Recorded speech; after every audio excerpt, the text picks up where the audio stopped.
પંજાબના બટાલા જિલ્લામાં થયેલા ફાયરિંગ કેસમાં વોન્ટેડ આરોપી હવે ગુજરાત એટીએસના હાથે ઝડપાયો છે। જ્યાં પાલનપુરની એક હોટલમાં છુપાઈને બેઠેલા આરોપીને એટીએસે બાતમીના આધારે ઝડપી પાડ્યો હતો। પકડાયેલો આરોપી સુખવિંદરસિંહ ઉર્ફે સુક્કી હોવાનું સામે આવ્યું છે।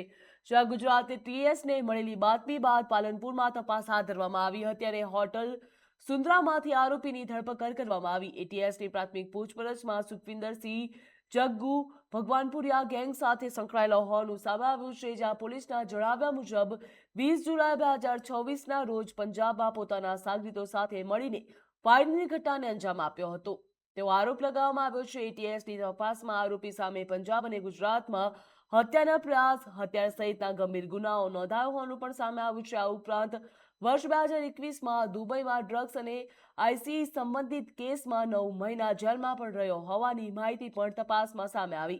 હાલ બટાલા પોલીસ સ્ટેશનમાં નોંધાયેલા ફાયરિંગ કેસમાં આગળની કાયદેસરની કાર્યવાહી માટે આરોપીને પંજાબ પોલીસને સોંપવાની પ્રક્રિયા પણ હાથ ધરવામાં આવી છે। અર્થાત પંજાબમાં ફાયરિંગ કેસનો આરોપી ગુજરાતમાં છુપાયો હતો, પરંતુ ગુજરાત એટીએસની સતર્કતાના કારણે પોલીસે તેને ઝડપી પાડ્યો છે।